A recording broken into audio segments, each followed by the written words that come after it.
the minutest part affect the whole. The most minute part immediately affects the whole. And of course, that is at the finest level of creation. So if we are capable of touching the finest level of creation in and within our own awareness, we emit unimaginable power. And that power is tangibly experienced as every transformation in the world, literally.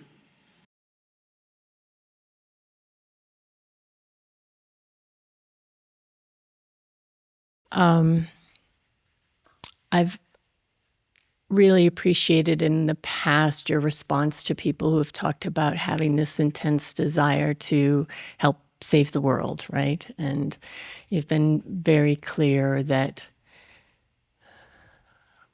what we are doing here is the way for us to be of greatest service in that regard. And that's been very, I don't know, comforting seems too small a word, but very significant for me to feel that I'm not just copying out, that I really am making a difference with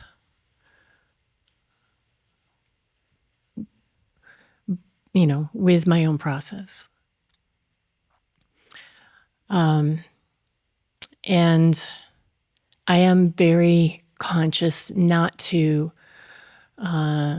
surrender or kind of succumb to fear. And even more than fear, I don't tend to have fear, but anger is a harder one but I'm very conscious not to get sucked into that whole collective story that, is happening right now, because I don't feel that that's productive. And as you have said, and I really do feel, I know life prevails, life finds a way, and I feel that, I know that.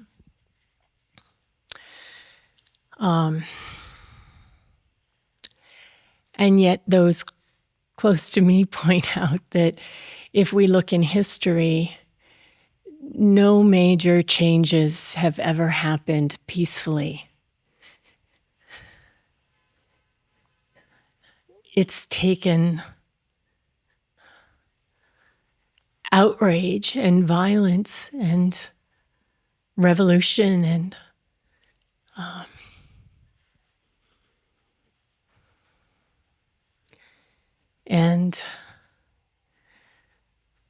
so it just it shakes my ground a little bit.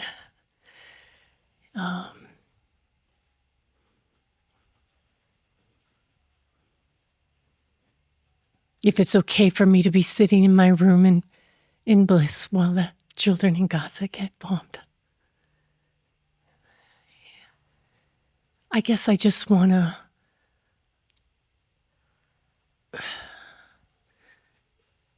really make sure that I'm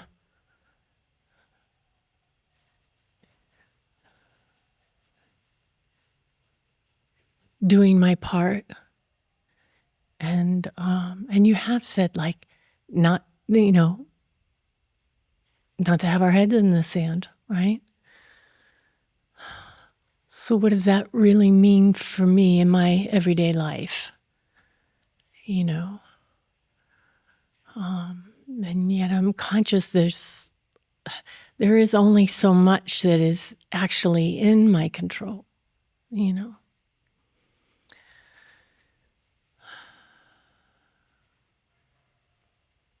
But I think it's that thing of it's very hard to picture real change from what we're in right now that doesn't involve a lot of violence and rage and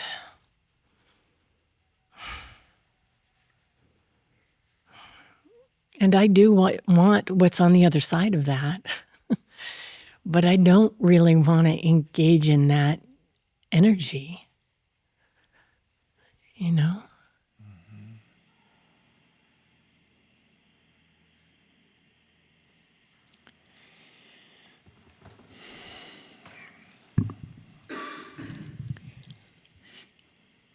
There's no straightforward answer to this, what you're bringing out into the open. But there are few strands that we can perhaps put together, that together it might begin to look much more, let's say, clear, because there are different perspectives we can take, different angles that we can approach this.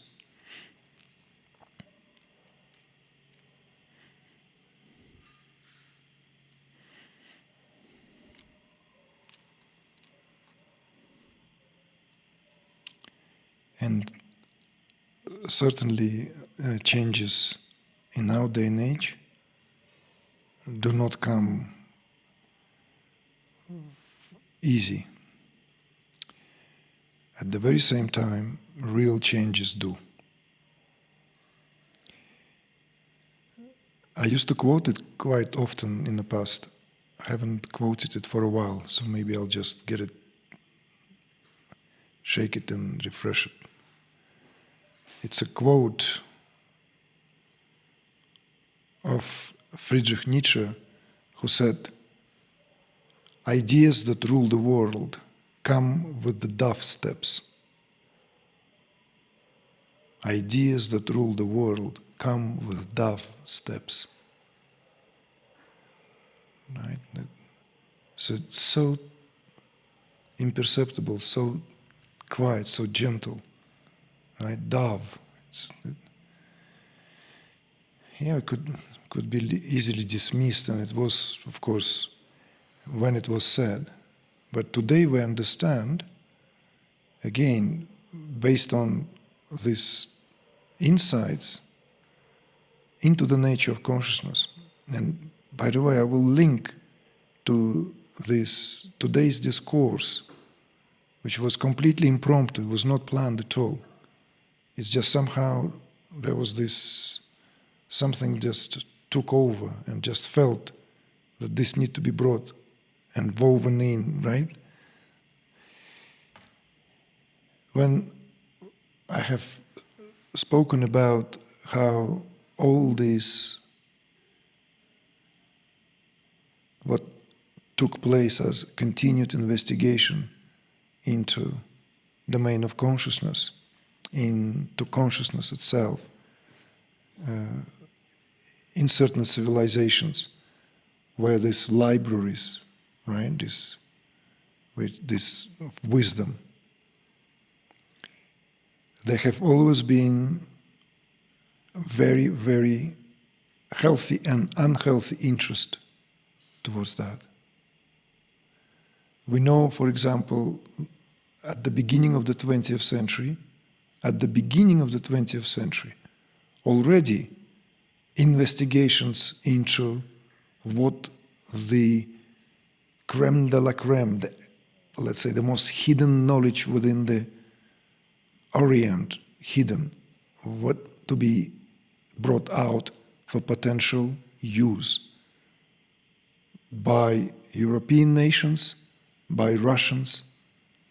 When I was in Poland recently for our immersion, afterwards I have listened to this podcast in Russian language of the expeditions that were made deep into Siberia, expeditions by the same people into Tibet, into Nepal, to look for this knowledge for potential use. You see? Potential use, of course, in terms of how it can be useful for what at the time was, let's say, an ideology that was uniting a group of people in terms of, let's say, those who came to power. So they would summon up these funds to fund this expedition, the Soviets, to get into the hidden areas, pockets, undiscovered yet, to bring something of tremendous value. We know that Nazis have complete obsession with everything occult. It all came apparent. It's all over the internet. But of course, I learned about it in my blooming youth. Will become clearer why I'm bringing this. Because in today's discourse, I somehow felt to mention how it's used to what tools are used to indoctrinate. And these tools are not just some superficial tools of just making movies this way, comedies that way, sort of like creating a certain ways of how human behavior can be not just monitored, predicted. The human behavior can be predicted, that's the whole point. How the human being will react in a given moment in time. Joseph Goebbels, who was the minister of propaganda in Nazi Germany, said, "We don't need to do anything now. All we need to do is to use cinema," when the cinema has arrived. Because it's all coincided, right? First experiments, and then in the 30s, first movies were made, proper movies. In the early 20s, there were, right, all these attempts, finally, big breakthrough. Those inventive Russians, those Russian Jews who found Hollywood in terms of the filmmaking. Sergei Eisenstein, right, all of these people. With all this, the first, what was the first footage, folks? The very first footage ever filmed on camera. No? Russian Tsar's family. It's a short footage. This is the very first footage ever made. The Russian Tsar and his family. Just move around, they're slightly fast. So, movies have become that. Movies have become the greatest source of propaganda. And everything went into service that. I don't know if you watched Simon's, but, right? No, not Simon's. What is it, Simon? Huh? No, the cartoon. Simpsons. If you watch Simpsons, but this whole thing about everything that comes on Simpsons is kind of like they looking into the future. Everything is prophesized, right? But one thing is interesting is that in one of the very old Simpsons movies, like very old one, maybe from the 90s. It talks about how this basically guy doesn't want to go to the military, and how there is a parallel story how suddenly he changed his mind and he really wants to go to the military to serve. Why? Because he was exposed to certain sound, to certain tunes, certain sound, certain vibrations. That's all. And of course, it took 20 years plus for this to come out now, how even the sound is used across the wide spectrum that we exposed whenever we are driving a car, listening to the radio, going about our, the sound at certain frequency is designed to kind of create a certain impact on our nervous system. All right, so we now put a pause there. We put a pause how all this most sacred knowledge, because this belongs to that, Ancient civilizations were all sonic.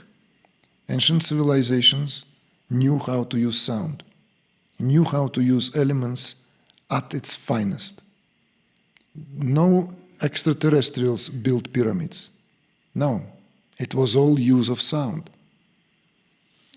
I knew closely Egyptologists worth their salt back in the days when I was still painting. I knew also the most extraordinary discovery, how the hardest stone was cut in Egypt.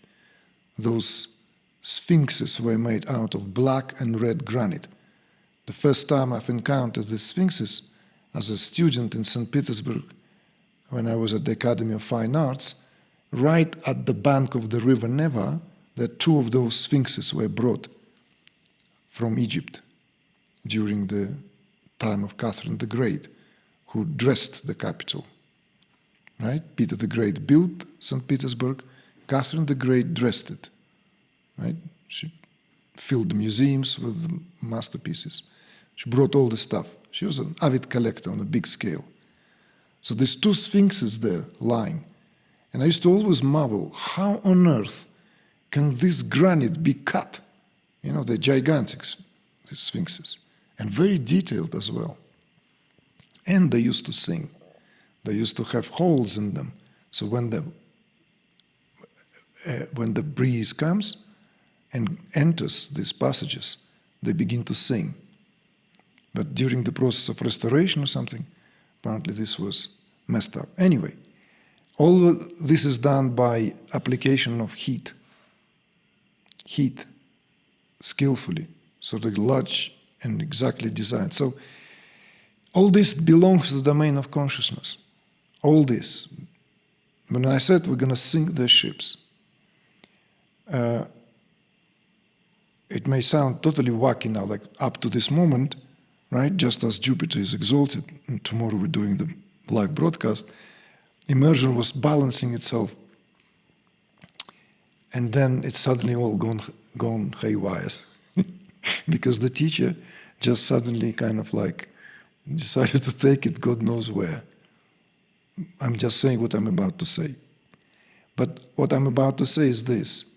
It's actually not at all improbable to gather people, train them, facilitate the process, and then do a lot of things at that level. But of course it requires something which cannot be done in a lab.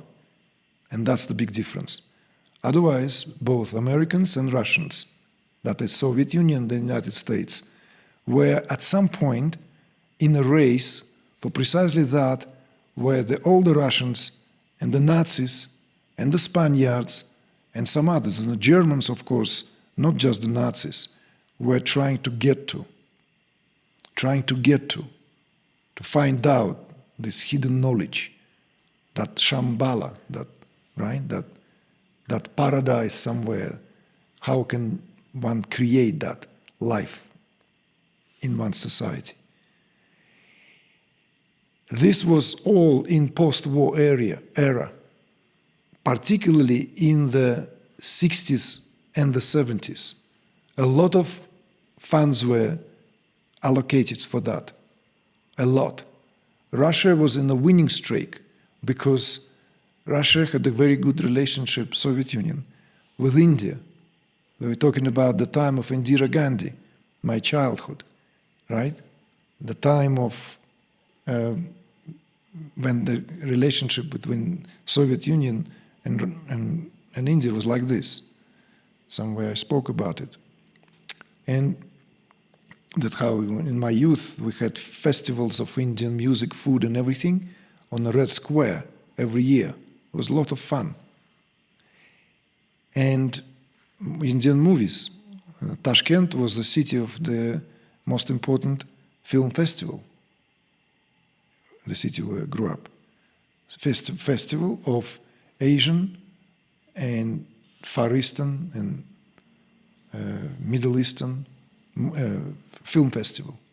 So all the films of Kurosawa, Satyajit Ray, all these films were played there first, presented there.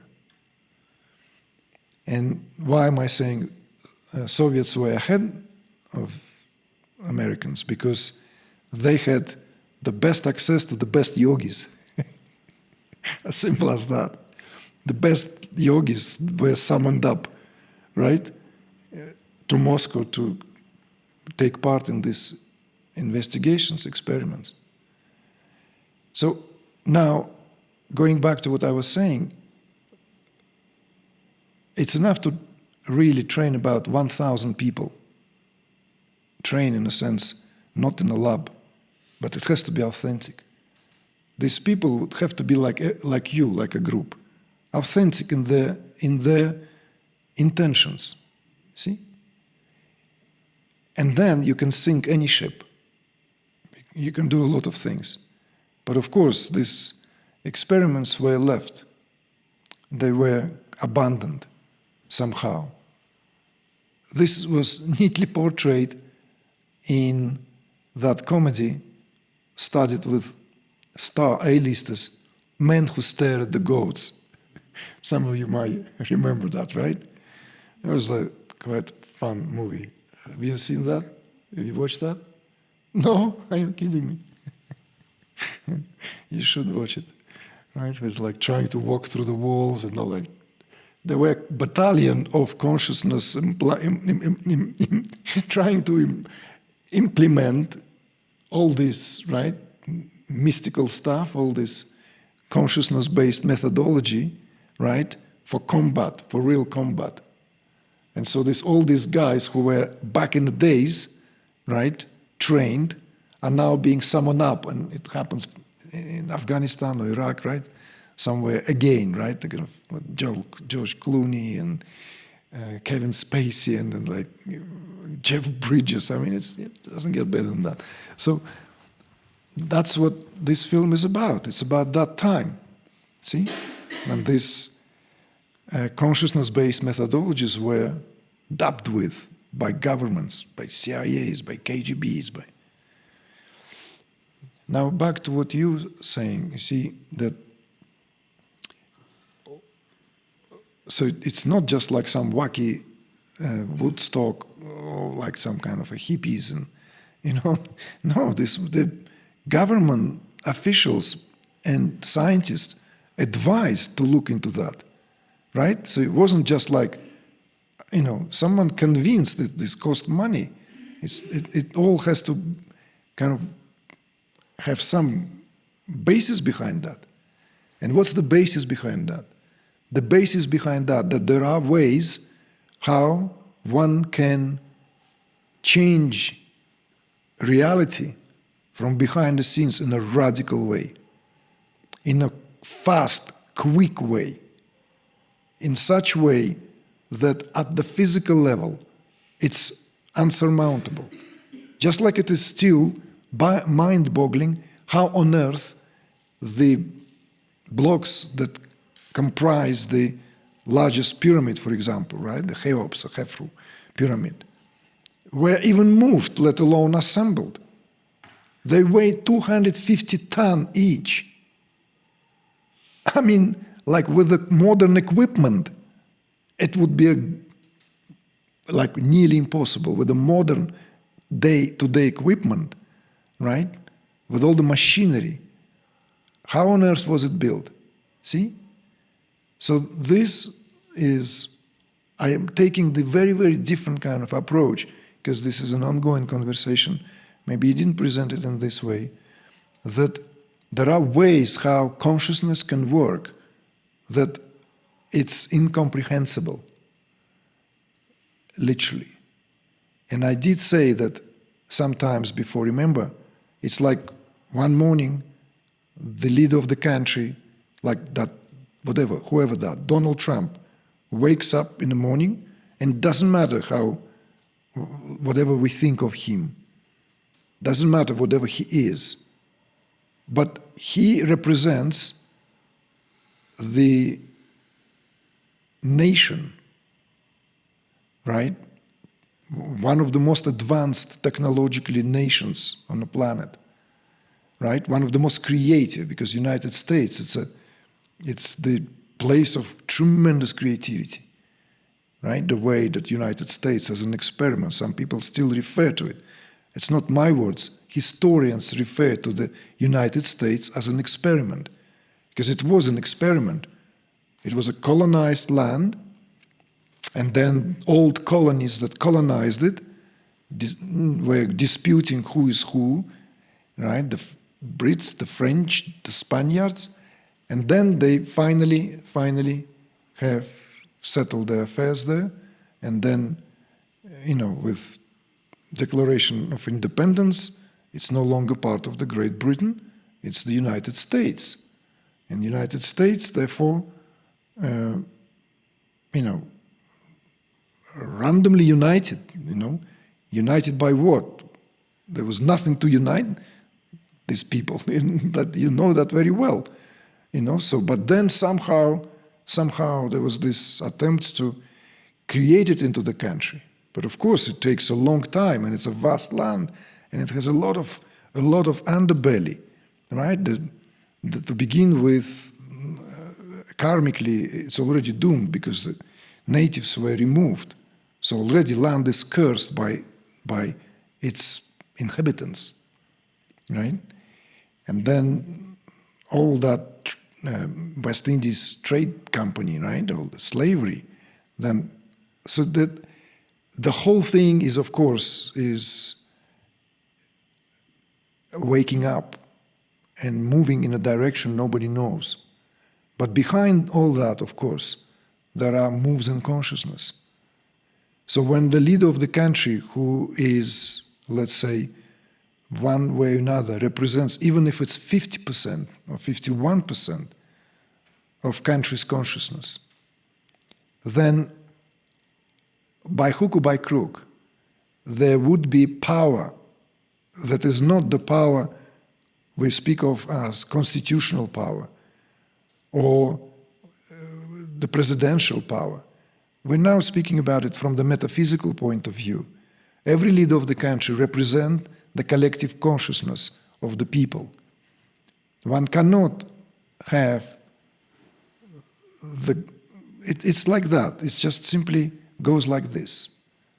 So if the consciousness of the country like this, at the collective level, then it cannot have a so-called better leader.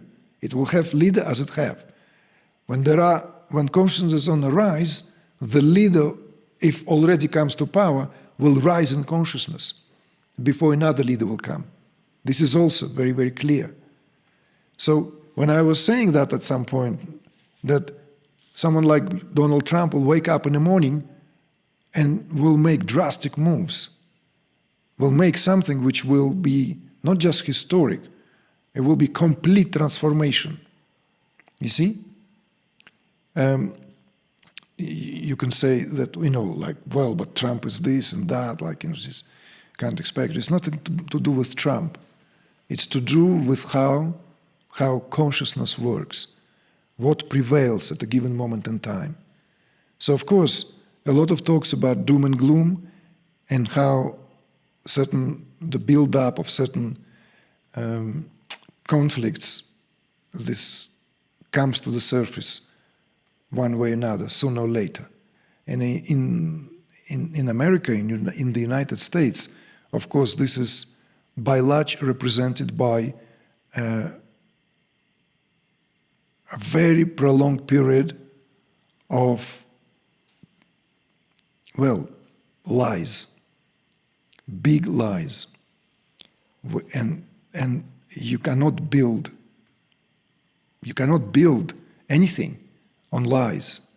And so these lies, these pretenses, this begin to now kind of this is the age of discovery.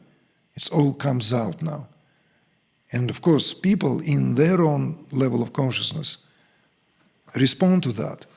Some people respond to that with a very, very basic move, to the guns, to the arms, right? Just, my rifle is ready. My guns are ready, my whatever. Let's go, But at the same time, of course, because of the status of United States as a country which, by virtue again of how consciousness would have it, the race between the Soviet Union and the United States was for the primacy everywhere, because it was at the time considered to be the race for who is better as a system,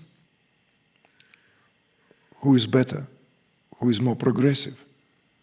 So everyone was trying to be ahead, even if it's a little bit ahead, just ahead. Whoever is the first in space, whoever is the first there, right? Olympic Games, this, that, like who has the best athletes, who have the best military, who has more nuclear power. Because of that, of course,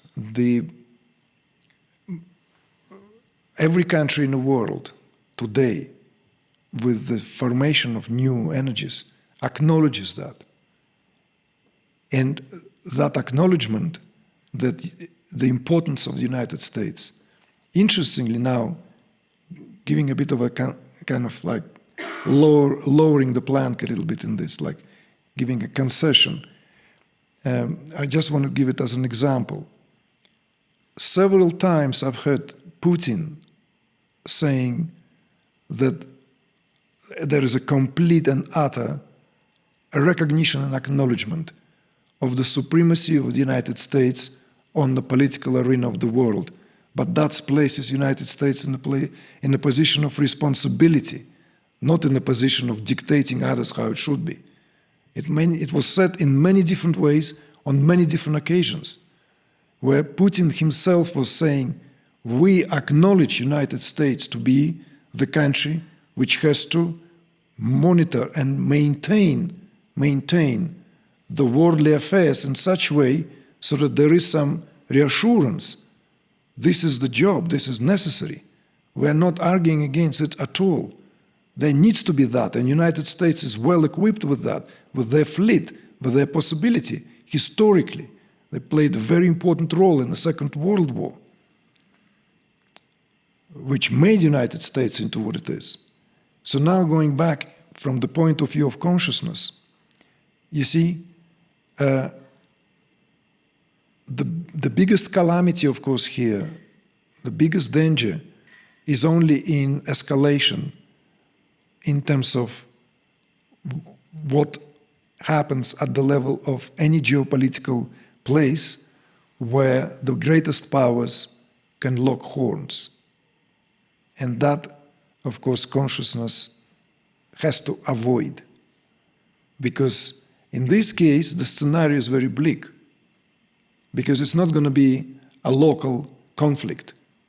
It's not going to be conflict, even if it conflict like between Russia and Ukraine, which is not at all between Russia and Ukraine. It's a conflict between one world and another world. That's what it is. It's a proxy war. It's a proxy war where the old economical system fighting for its rights, for domination, with the rights of a new economic system represented by BRICS. At the biggest stakes, that's what it is. Because of Russia plays the most important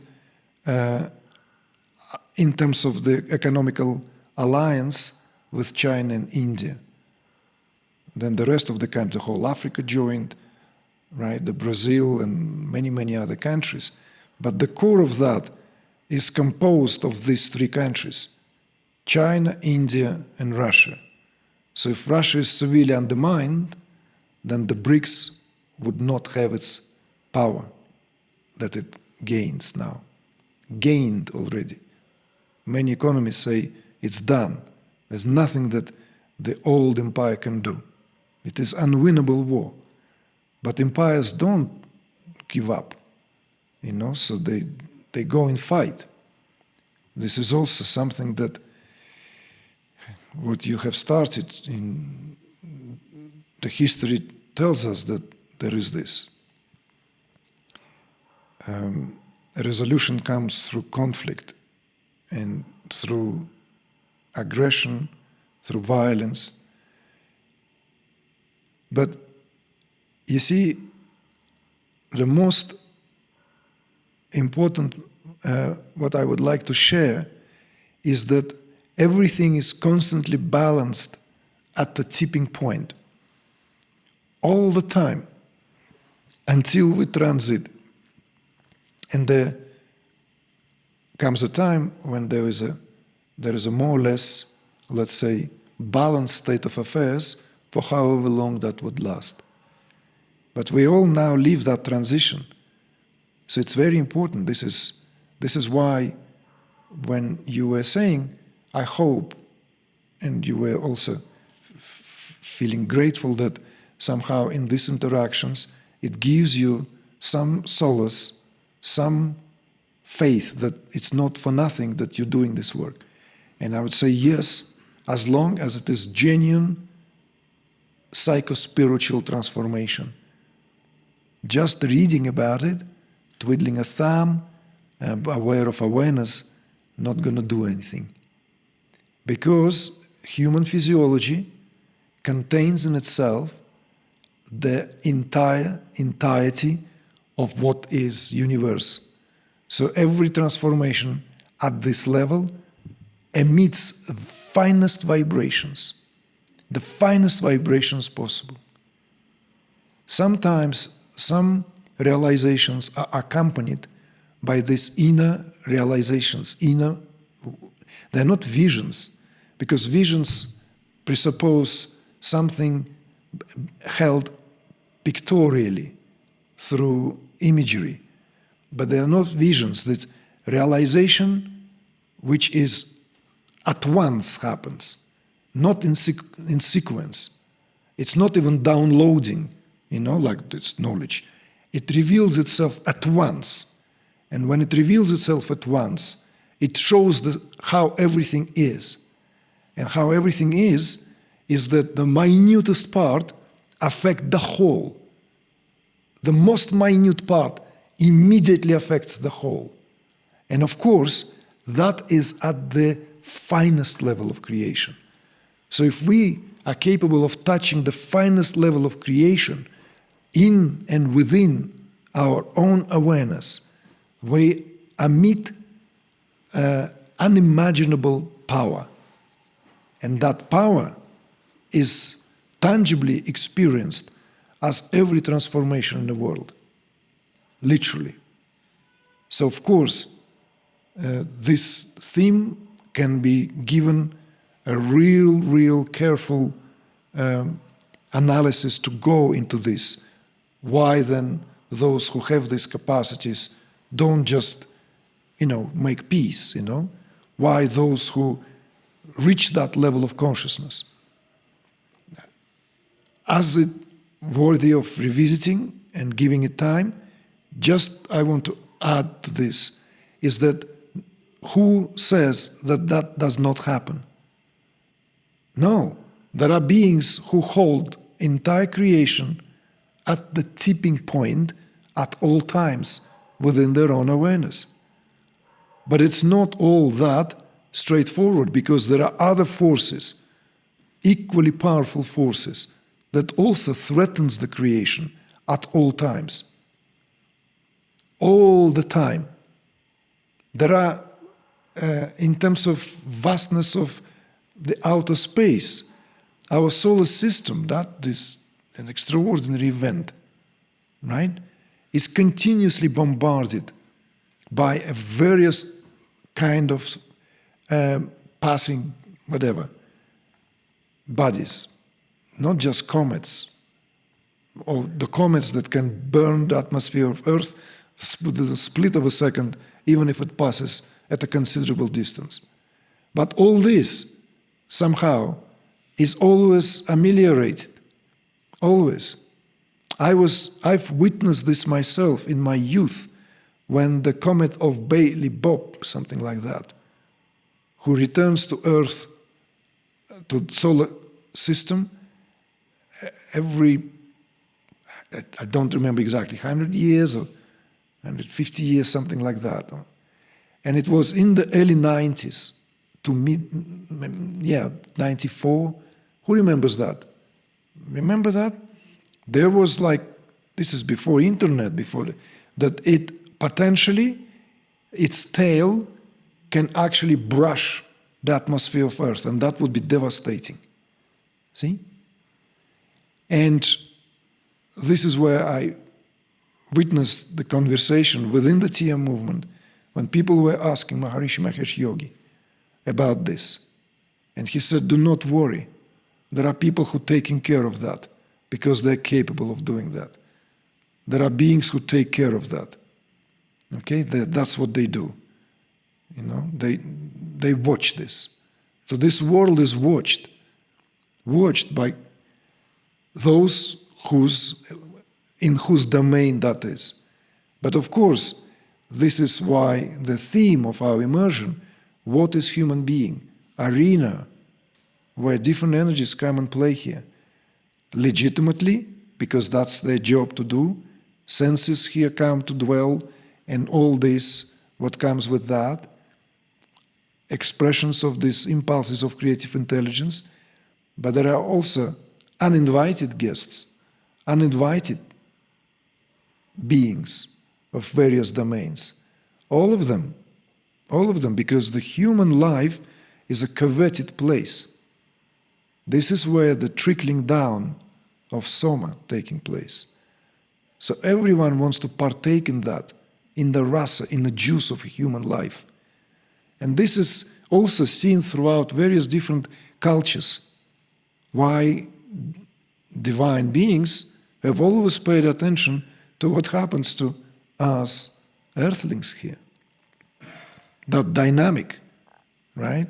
Whether this is ancient Greece, whether this is any other culture, lore we take.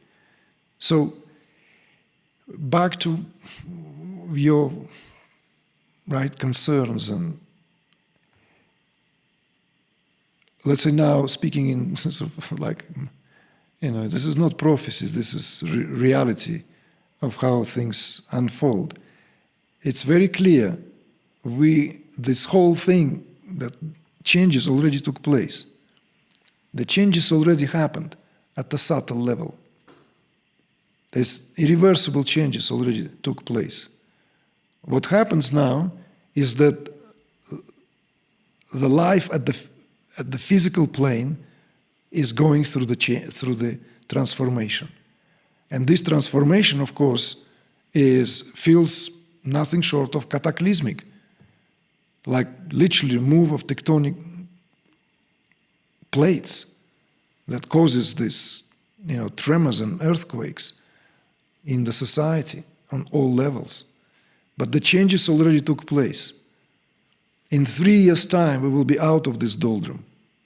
From 2028, we're entering a very different phase collectively, the whole world collectively. So this, in a way, coincided with those, doesn't matter how different we are in age, but this is the time we live in. You see? So how it's going to be in terms of reality of situation on the ground, some places it's going to be tougher than others. Some places it will be more prone to, let's say, just like wildfires take place in California. It doesn't mean the whole California get burned, right? Some areas become devastated by wildfires, right? I mean, it's like, the California is burning, right? Well, yes, but not the whole California is burning. Some areas and some people suffer, some people, life is being extinguished. So, what are we to make of it? Is there a safe place to go somewhere? What's the safest place? Coming to the 2012, there were so many talks about the raising of the ocean waters. Manhattan shouldn't be there in principle, right? It should be already sunken. A lot of coastal line was supposed to be completely underwater, right? Coming to 2012. So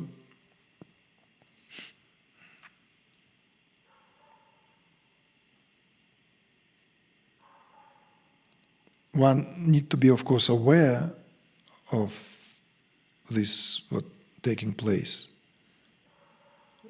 but to the degree that it doesn't make us lose our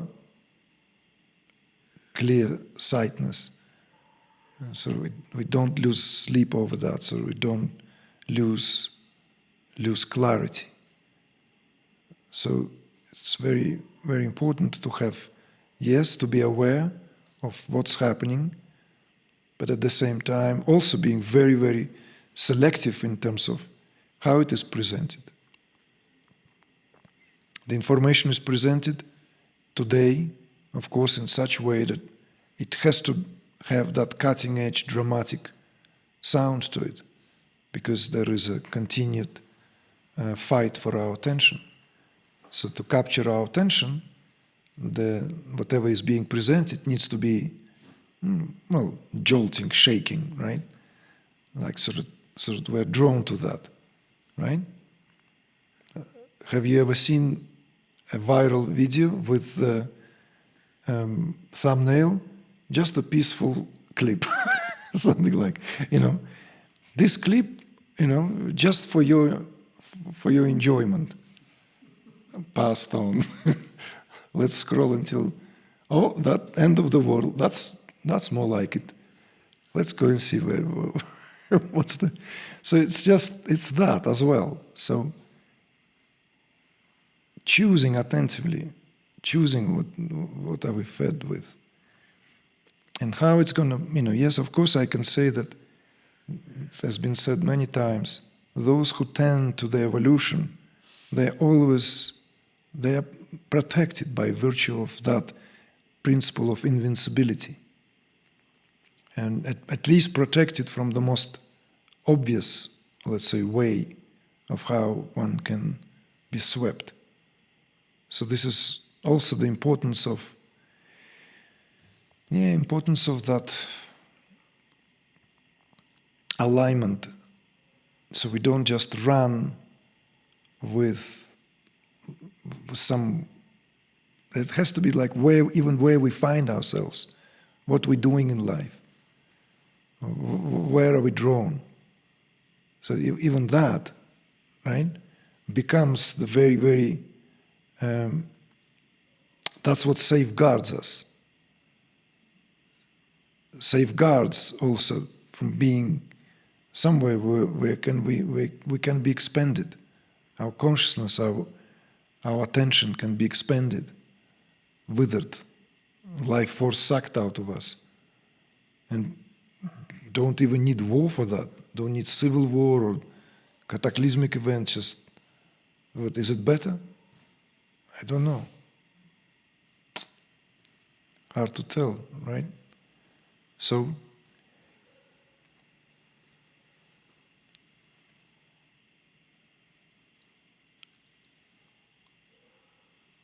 just as there are beings who take care of these cosmic bodies, there are beings, of course, who have that in their capacity. That it doesn't even matter, embodied or not embodied. Making sure that the preciousness of this world is preserved.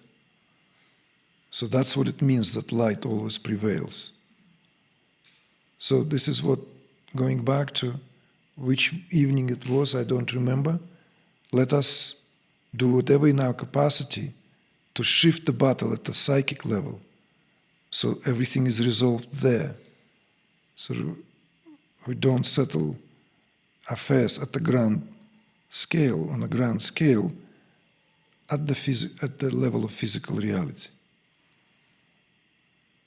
So let us take this to heart, this understanding, So, because if some people out there believe that only through open conflict the changes can come into the world,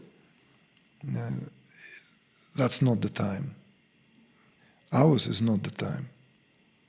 And many, many people understand that, even not necessarily awakened or somehow. They understand that just at the level of just common sense, right? People who walked out of corporations and just do whatever they can, you know? Like this guy, he's just so unusual, right? Tucker Carlson. Right? You know who I'm talking about, guys. You know who that is? Just had a fantastic career and everything. And he just walked on all of that and became man in his own right. One-man show. And he goes in every part of the world, and he goes in everywhere where it's not supposed to go. He's the one who single-handedly decided to interview Putin at the time when Putin was meant to represent the biggest evil in the world. It's during the Biden administration still. Right? People were like, "What, are you out of your mind? How can you even interview this being like this?" So that's what's happening, you see? These people are moved by some kind of energy. I don't know if he meditates or not. He seems to be a just normal guy. Well, you may not like him personally, but it is people like that who bring the possibility of something to open up. Otherwise what? Otherwise we are all indoctrinated, continuously exposed just to the level of the doctrine. You see? And I gave him as an example of someone who just does that. Yeah, maybe he was converted to, like, I don't know. The same people say that Donald Trump is converted. Donald Trump already is best buddy of Putin, and they all decided between themselves a long time ago. And he's bringing the America down. It's ridiculous, just as whatever else is, you know. This is what the bizarre thing of today world is, that even the subtlety is gone. Nobody's even trying to be subtle anymore. It's just like throw some nonsense at you at the most bluntest level, and you're supposed to like kind of, make sense out of that and swallow that. This is just ridiculous. But back to how is it going to resolve itself? It's always resolving itself. See? Always resolving itself. This is why the true measure here is to understand that we're doing this work on ourselves, whilst at the same time a lot is at stake here. So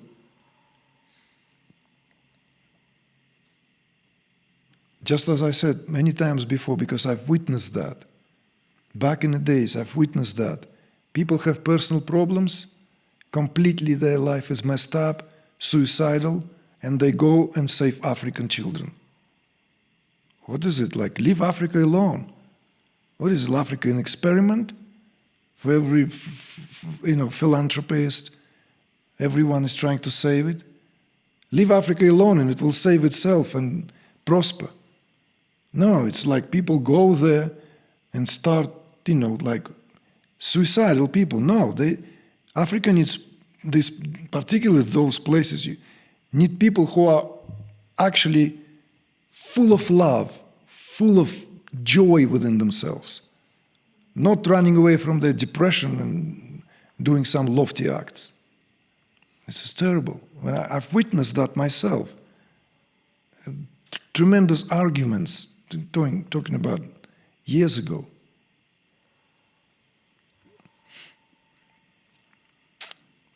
On a small level, at the big level.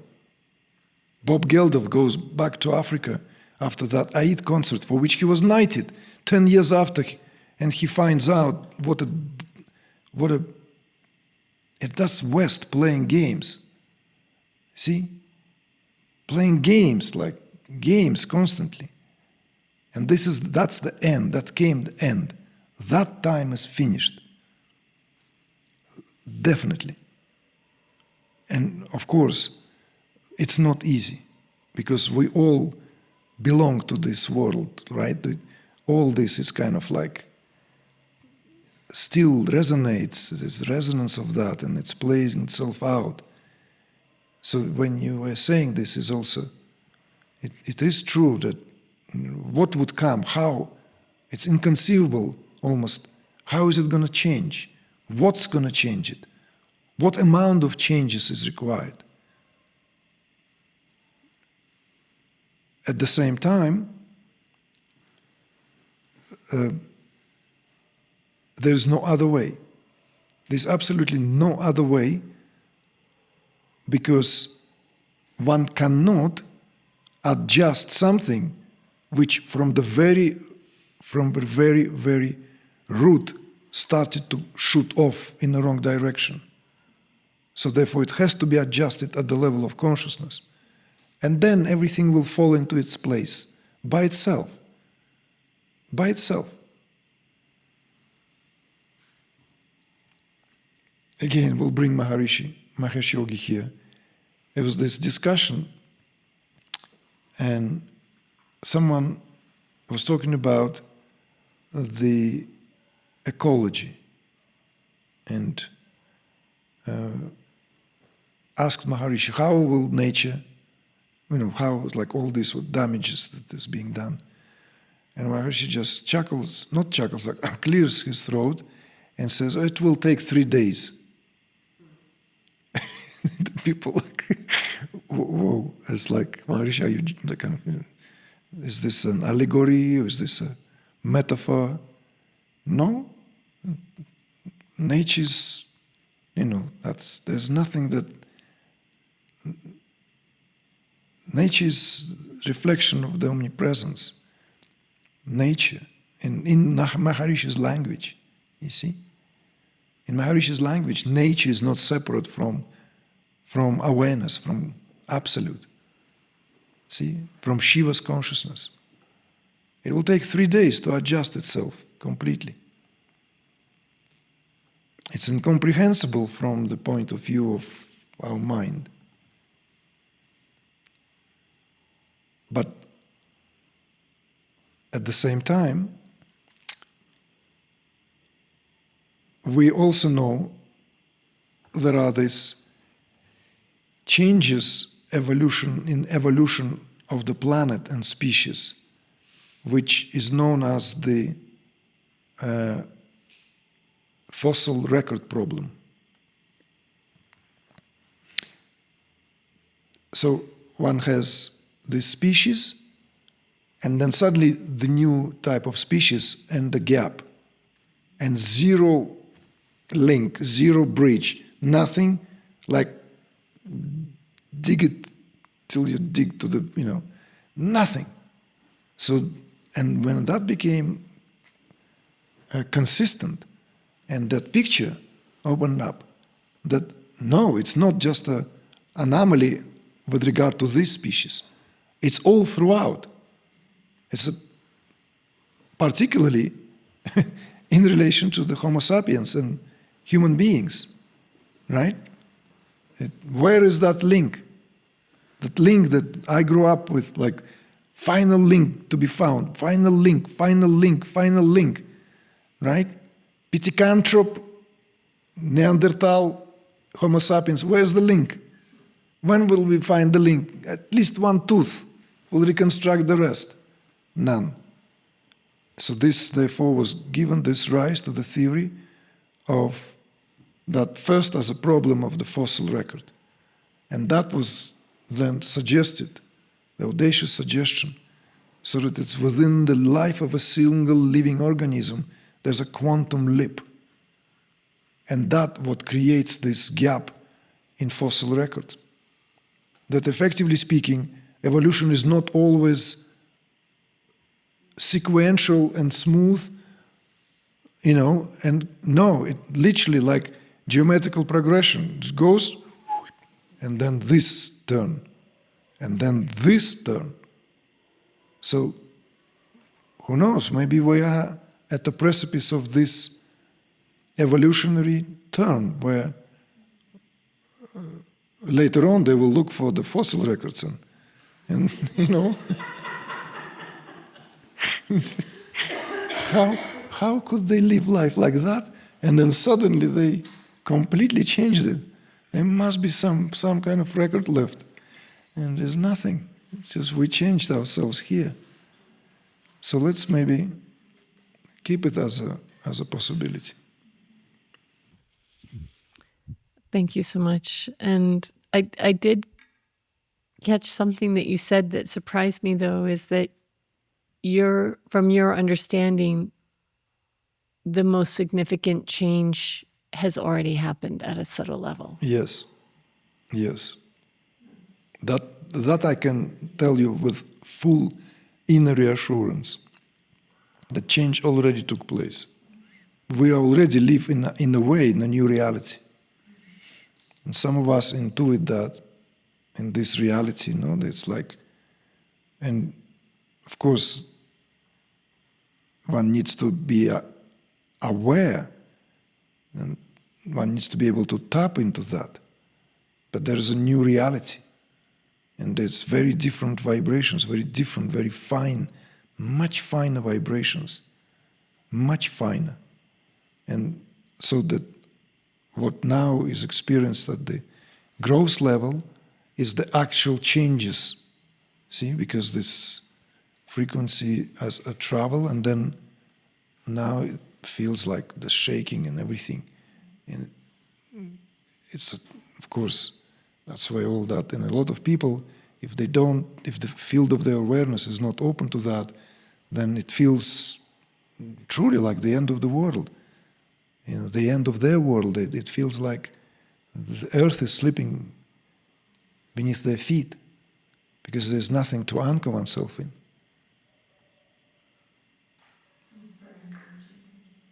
Thank you, dear, for bringing this out.